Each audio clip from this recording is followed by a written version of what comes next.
Bila shaka mtazamaji, wanasema mbiu ya mgambo ikilia kuna jambo. Sauti hiyo ni ishara tosha kwamba imetimu mwendo wa saa 1 kamili saa za Afrika Mashariki kutoka hapa katika chumba cha matangazo, ambapo kwa sasa tunapeperusha matangazo haya mubashara. Mie ni mtangazaji wako Paul Kirobi, mfasiri kwa lugha ishara nafahamika kama Catherine Simaloe. Lakini kwanza kabisa, kabla sijaanza kukupasha mengi zaidi, wacha tupate vidokezo. Yajayo kwenye upeo wa TV47. Mfalme Charles wa tatu na mkewe Malkia Camilla waonyesha mapenzi yao na masuala ya mazingira katika siku ya pili ya ziara yao humu nchini. Watahiniwa wa KCPE na KIPSEA kujua matokeo yao kabla ya sikukuu ya Krismasi, huku serikali ikizungumzia visa vya udanganyifu katika mitihani hiyo. Prioritize the marking of KCPE so that before we break for Christmas, our parents will have known where their children will have been admitted to, and also to prepare them to mobilize the necessary resources for them to take their children to school. Na Wakenya kuanza kupata aina mpya ya vitambulisho kuanzia leo. Mtazamaji unafuatilia matangazo kupitia mtandao wa Facebook TV47 Live, kwa mtandao wa Twitter ni @TV47KE @Paul Kirobi. Tuandamane hadi tamati. Mimi ni mtangazaji wako Paul Kirobi, mfasiri kwa lugha ishara ni Catherine Simaloe.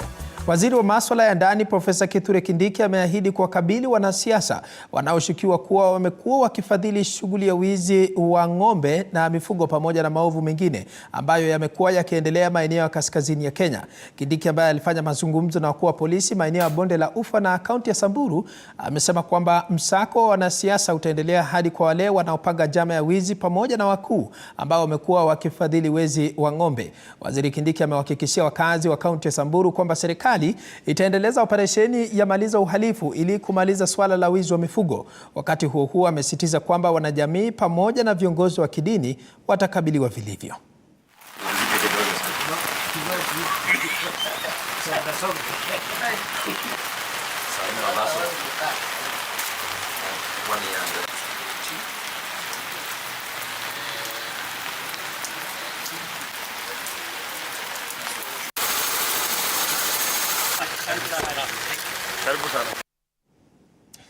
Tukiachana na taarifa hiyo, kwingineko, leo ikiwa ni siku ya pili katika ziara ya Mfalme Charles wa tatu na Malkia Camilla nchini, ambapo walizuru makaburi zilizoko Kariokoo, makao makuu ya Umoja wa Mataifa nchini, Karura na David Sheldon. Wito wa Mfalme Charles ukiwa ni Kenya kuzidi kujituma katika vita dhidi ya mabadiliko ya hali ya anga. Kwa siku ya pili ya ziara yao nchini, Mfalme Charles wa tatu na Malkia Camilla walianza kwa kuzuru makaburi yaliyohifadhiwa na Jumuiya ya Madola mtaani Kariokoo, jijini Nairobi. Hapa Mfalme Charles na mkewe walifika kuipa heshima kumbukumbu ya majeruhi wa vita vya kwanza na vya pili duniani.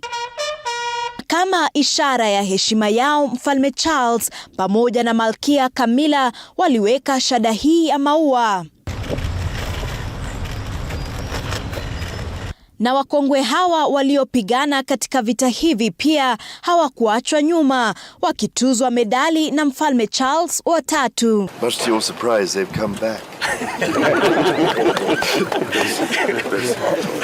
Baada ya hapa, mfalme huyu alilakiwa na mkurugenzi mkuu wa ofisi za Umoja wa Mataifa nchini, Zainab Hawa Bangura. Baadaye alitembelea msitu wa Karura ambako alipanda mti wa aina ya Elgon Teak na mwanaharakati wa mazingira Karen Kimani mwenye umri wa miaka 10 ambaye alikuwa amemwandikia Mfalme Charles barua akimwomba kama angeweza kupanda mti pamoja naye.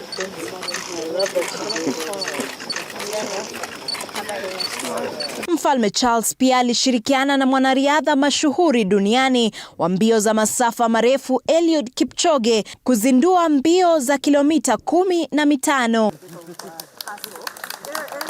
I am a lover of environment. I conserve environment. I have a foundation called Eliud Kipchoge Foundation, which the key factor number one is conservation of environment, and that's why I'm here. Hapo kesho Mfalme Charles na Malkia Camilla wataelekea sehemu ya pwani. Sheila Chelangat, runinga ya TV47. Na mtazamaji, na hayo yakijiri, kinara wa Azimio Raila Odinga hapo jana alihudhuria karamu ya kitaifa katika ikulu ya Nairobi kwa mara ya kwanza hadharani tangu uchaguzi mkuu wa mwaka jana kukamilika. Kuwepo kwa Odinga alionekana mwingi wa tabasamu, kukizua maswali katika mitandao iwapo ni ishara ya moshi mweupe kwenye mazungumzo ya maridhiano yanayoendelea katika ukumbi wa Bomas. Apollo Kamau anatuarifu mengi zaidi. Kuwepo kwa kinara wa Azimio Raila Odinga katika ikulu wakati wa karamu ya kitaifa kwa heshima ya mfalme wa Uingereza Charles watatu kuliibua maswali hasa katika mitandao ya jamii, kwani ilikuwa ni mara ya kwanza hadharani Odinga kufika ikulu baada ya uchaguzi mkuu uliopita. Wandani wa kiongozi huyo wa upinzani wakisema mwaliko wa Odinga ulitoka kwa ubalozi wa Uingereza huku nchini, huku kinara mwenza wa Azimio Kalonzo Musyoka akisema kufika kwake Odinga ni mwaliko tu na sio siasa au kuhusu mazungumzo yanayoendelea Bomas. I can tell you some of us are on a standing list because of the previous offices we held, right? That we would be invited in the event of an important state guest like His Majesty King Charles III. So it should not be seen beyond that. Lakini siasa zile sheheni wakati wa karamu hiyo baada ya Rais Ruto kuzungumzia siasa za ubabe wa kimaeneo hapa nchini.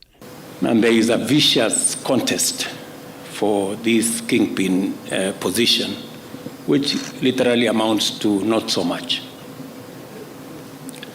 But this week, all contests about kingpins have been suspended because the king himself is in town. Katika mazungumzo ya Bomas, Azimio na Kenya Kwanza waliahirisha kikao cha siku ya Jumatano baada ya maafisa wa idara ya ujenzi wa nyumba kukosa kufika kutoa maoni yao kuhusu ushuru wa nyumba ambao Azimio wanapinga. By Thursday we shall now review and consider as a committee all the proposals that will have come to us from all the experts, and thereafter retreat to do the final report. And as His Excellency has said, on or before the 22nd, we expect to give the final report to the principals and also table our report before Parliament, both houses. Apollo Kamau, TV47. Asante sana mwanahabari wetu Apollo Kamau. Kwingineko ni kwamba Rais William Ruto jana usiku aliandaa dhifa ya heshima ya mfalme wa Uingereza katika ikulu ya Nairobi. Mfalme Charles watatu ambaye yupo humu nchini kwa ziara ya siku 4 alikosa kuomba msamaha kikamilifu kama ilivyokuwa imetarajiwa na wengi, ila alisema kuwa Uingereza inajutia matukio na madhila waliopitia baba zetu walipopigania uhuru wa nchi kutoka kwa mbeberu. Dhifa hiyo ilihudhuriwa na viongozi mbalimbali akiwemo kiongozi wa Azimio Raila Odinga, baadhi ya mawaziri na wakuu wengine serikalini. Odinga pia alinongonezana na mfalme Charles watatu. Hata hivyo, naibu rais Rigathi Gachagua hakuhudhuria. That in Kenya there is a concept called kingpin, and there is a contest for kingpins around Kenya. Different regions have different kingpins, and there is a vicious contest for this kingpin position, which literally amounts to not so much. But this week, all contests about kingpins have been suspended because the king himself is in town. It means a great deal to my wife and myself that in our coronation year, our first state visit to a Commonwealth country should bring us here to Kenya. We both take considerable pride in renewing the ties between the United Kingdom and Kenya, a country that has long held such special meaning for my family. Najisikia kama niko nyumbani. Kwingineko mtazamaji, ni kwamba mitihani ya kitaifa ya darasa la 8 KCPE pamoja na tathmini ya elimu ya shule ya misingi nchini KPSEA imefika tamati hii leo, huku Wizara ya Elimu ikiahidi kutoa matokeo ya mitihani hiyo kabla ya sherehe za Krismasi. Katibu katika Wizara ya Elimu Belio Kipsang amesema kuwa licha ya changamoto zilizoshuhudiwa chini ya siku hizo tatu, mitihani ilisambazwa katika vituo vyote kama ilivyokuwa imetarajiwa. Aidha, alitaja kuwa mwaka huu idadi ya wanafunzi wajawazito imepungua ikilinganishwa na miaka ya awali. Wanafunzi milioni 2.6 wa gredi ya 6 na gredi ya 8 hatimaye wametia kikomo kwenye mitihani ya kitaifa ya shule za msingi. Mitihani hiyo ambayo ilifanyika katika takriban vituo 33,000 vya mitihani imeripotiwa kufanyika vyema licha ya changamoto zilizoshuhudiwa, ikiwemo mvua ya mafuriko katika baadhi ya maeneo humu nchini. And where we had challenges, we were able to bring it out to the Kenyan people, like the challenges that we may have encountered in the northern part of the country, mainly in Marsabit, where there were fairly quite some rains on the first day. And we want to thank all of us because government was able to adequately deploy helicopters to that region and our children were able to do exams. Wizara ya Elimu ikitaja kuwa shughuli ya usahihishaji wa mitihani hiyo itaanza mara moja. Matokeo ya mitihani hiyo ikiratibiwa kutangazwa kabla ya sherehe za Krismasi. We shall prioritize the marking of KCB so that before we break for Christmas, our parents will have known where their children will have been admitted to, and also to prepare them to mobilize the necessary resources for them to take their children to school.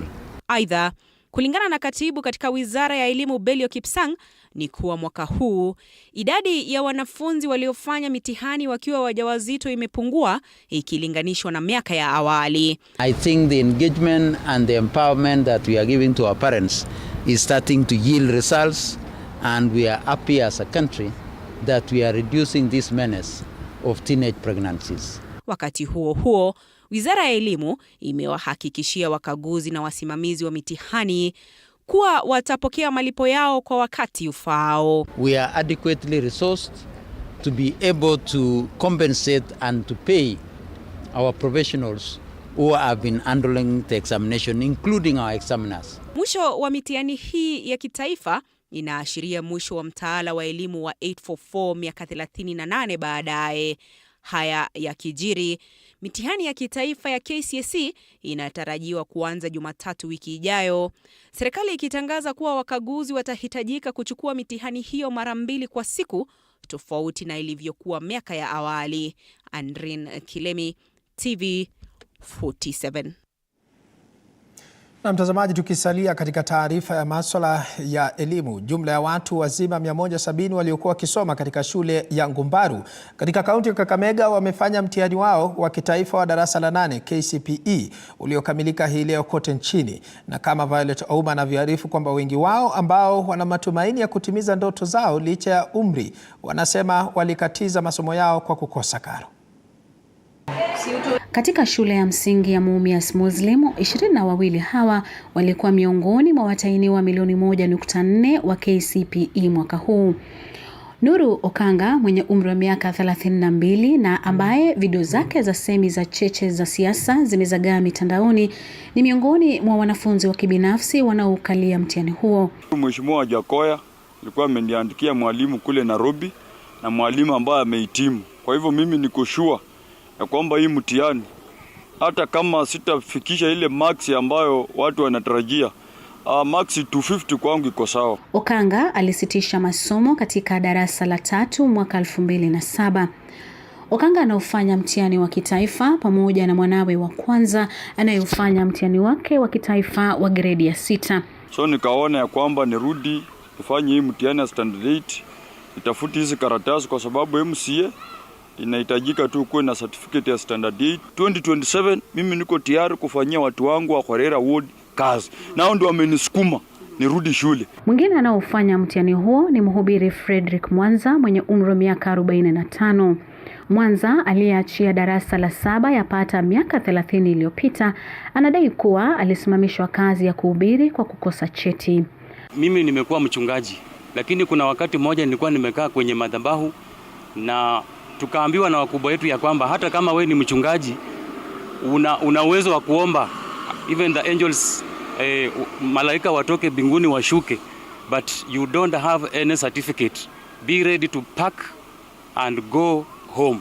Baada ya kifo cha wazazi wake na kuolewa akiwa na umri wa miaka 17 pekee, Bilha Malala mwenye umri wa miaka 47 pia alijifunga kibwebwe na kurejea shuleni, ambapo leo ameufanya mtihani huo pamoja na kitinda mimba wake. Nilikuwa na watoto, kwa hivyo nilitaka watoto wangu wasome, wakishamaliza alafu pia mimi nisome.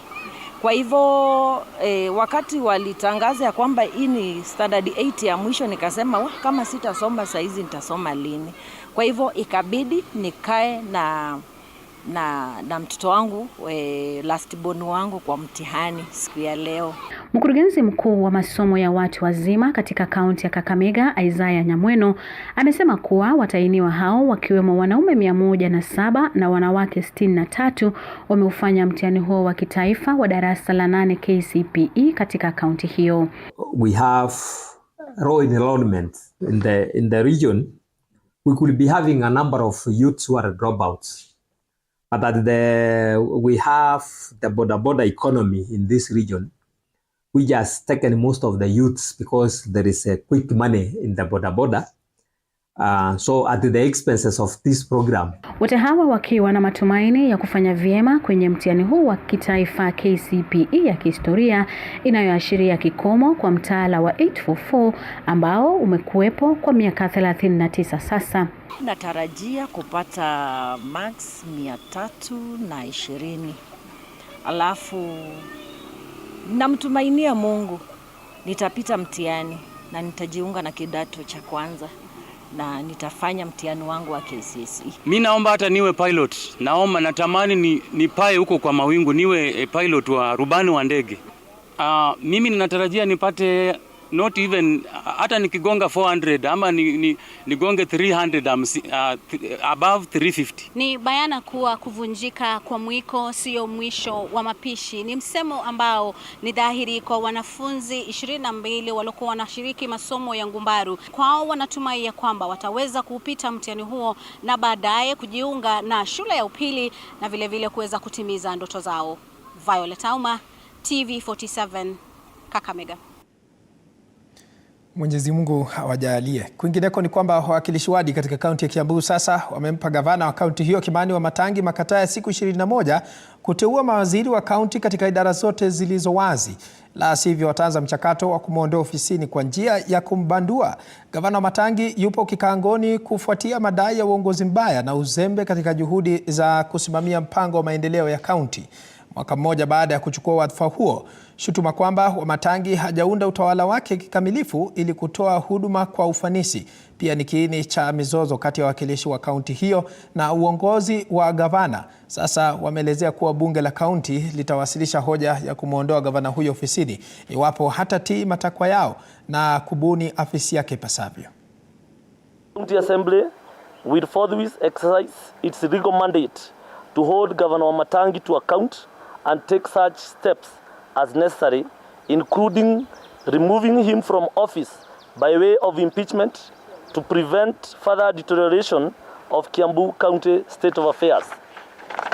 As the representatives of the people to whom, in the words of Article 1 of the Constitution of Kenya, all sovereign power belongs, we rise yet again to voice the pain of the people of Kiambu.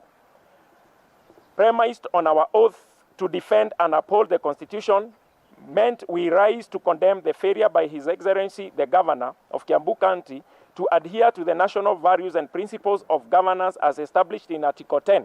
We've not been able to compose our boards, and our municipal managers are not, contracts have expired. So we are at the risk of losing 1.6 billion. We have issued our ultimatum to the Governor that if he doesn't shape up within the next 21 days, we are going to proceed and file a notice of impeachment, a motion of impeachment to the County Assembly of Kiambu. Gavana yetu amelegea kazini kwa sababu angekuwa ametupa majina tayari na sisi kama County Assembly tuyapitisha hayo majina. Hao tunaongea kuhusu waziri walioacha kazi, tuna chief officers ambao tulikuwa tunafaa kuwa tumepitisha hadi wa leo, lakini mwaka mzima umeisha hatuna chief officers katika Kiambu. Tungeomba Gavana Kimani Wamatangi With all due respect, leta hayo majina tukupitishia hao watu wafanye kazi. Tukiachana na taarifa hiyo, tukizidi kusonga mbele, ni kwamba serikali imeanza awamu ya majaribio ya mfumo wa vitambulisho vya kidijitali na maisha namba kutekelezwa nchini kabla ya kuzinduliwa rasmi. Hafla ya leo iliongozwa na Katibu Mkuu wa Uhamiaji wa Huduma kwa Raia Julius Bitok. Grace Kuriakanja na maelezo zaidi. Sasa sikiliza. Kuanzia leo Novemba tarehe 1, ikiwa utawasilisha maombi ya kitambulisho kwa mara ya kwanza, pengine wale wa Gen Z, utapewa maisha card. Sawia na wewe ambaye unatafuta mbadala wa kadi iliyoharibika au kupotea. Hizi ni katika jitihada za kudadisi ikiwa nchi tayari kwa uchapishaji kamili wa vitambulisho vya kidijitali. One of the things that we believe will go is vetting for IDs. This will really create a lot of inclusivity because there are people in this country who feel they've been marginalized for one reason or another, particularly in the border counties, who are required to go and vet, to queue, to appear before the DCCs around the country. There will be efficiency because you don't have to carry your ID, so you can actually transact quickly with your digital ID. Ili kuimarisha usalama na kupunguza hatari ya kugushi, Maisha Card inasemekana kuwa na chipu ya kielektroniki yenye data iliyowekwa kwa njia fiche. Pia itakuwa na vipengele vinavyounga mkono uundaji wa kitambulisho pepe kitakachojulikana kama Maisha Digital ID. The current ID, as we said and as you are aware, is 28 years old. So even in terms of security, there is need to improve because things have really changed from that time. Watoto waliozaliwa pia watapewa maisha namba ya kutumia katika vyeti vyao vya kuzaliwa na huduma za serikali zinazofuata, ikiwa ni pamoja na uandikishaji shule na huduma za afya. Sasa nambari hiyo hiyo itatafsiriwa kuwa nambari yao ya Maisha Card baada ya kufikisha miaka 18. Kitambulisho cha maisha namba, Maisha Card na Maisha Digital ID vitaunganishwa katika sajili ya hifadhi data ili kusitisha usaili wa utoaji wa vitambulisho. Grace Kuriakanja, TV47. Tukiachana na taarifa yake Grace Kuriakanja, kwa sasa tunafululiza hadi katika kaunti ya Trans Nzoia ambapo mfanyabiashara mmoja mjini Kitale katika kaunti ya Trans Nzoia kwa jina Rafael Eyanae anakadiria hasara ya mamilioni ya fedha baada ya duka lake kuvunjwa na wahuni wanaosemekana kupangwa na bwenyenye mmoja kutokana na mzozo wa umiliki wa kipande cha ardhi eneo hilo. Mwanahabari wetu Isaac Famba yuko eneo hilo na ameandaa taarifa ifuatayo. Tulipozuru eneo la tukio tulimkuta Rafael akiokota mabaki ya bidhaa alizowekeza kwenye duka hili ambalo lilivunjwa usiku wa kuamkia leo. Kwa mujibu wa mfanyabiashara huyo, mzozo baina yake na bwenyenye huyo umekuwa kwa muda mrefu ambapo mara kwa mara duka lake limekuwa likivunjwa huku akiwacha kukadiria hasara. The police came here, they intervened the other day on 30th. He did the same, he removed the iron sheets. The police came, he was unable to destroy the rest of the building. Yesterday's night, he revisited the same thing. He brought up guns here, and then they were trying to bring it. If you look at the grills, the way they were trying to destroy it, the intention was to bring it down completely. Hali hii inajitokeza baada yake kukodisha sehemu hii ya biashara kutoka kwa wamiliki halisi wa kipande hicho cha ardhi ambapo bwenyenye huyo anadai kuwa mmiliki halisi. Nimekaa hapa karibu miaka 5 na kitu. Shida hii ilitokea wakati Manazi alipokuwa anataka kumiliki hii sehemu. Nadhani aliona kwamba ilikuwa muafaka kwa biashara yake, akasahau ya kwamba ilikuwa ni mali ya mtu. So kuanzia wakati huo akaanza kuniambia nitoke.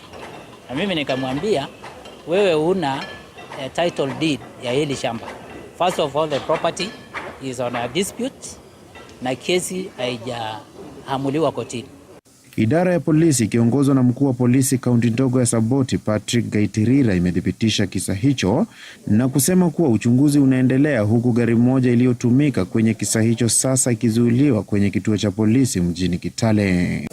But when they noticed the presence of the police officer, they ran away. But fortunately, there was a standby vehicles that was to be used by the group of the men. it was left there and the vehicle was towed to the station. Isaac Famba, TV47, ikiwa kaunti ya Trans Nzoia. Mtazamaji, tukitoka maeneo hayo kwa sasa tunafululiza hadi katika kaunti ya Busia, ambapo wakazi wa mji wa Busia na viunga vyake wamepongeza serikali ya kaunti hiyo kwa kuboresha miundo msingi, huku serikali ikitoa wito kwa wakazi hao kwa kuwa wavumilivu. Kwa mujibu wa wafanyabiashara mjini Busia, hii ni mara ya kwanza tangu ugatuzi ambapo serikali imeweka miundo msingi ya maendeleo. Gavana Otoma ametakiwa kutolegeza kamba katika juhudi zake za kuboresha hali ya mazingira ambayo yanawapa wakazi fursa ya kujimudu kiuchumi. Wakati vile mmeona tunajaribu kuona kama tunaweza tengeneza cabros ili tuwe na parking lots, sehemu za kuegeza magari. Parking mjini, kitu ya kwanza ni kwamba lazima tuwe na utaratibu.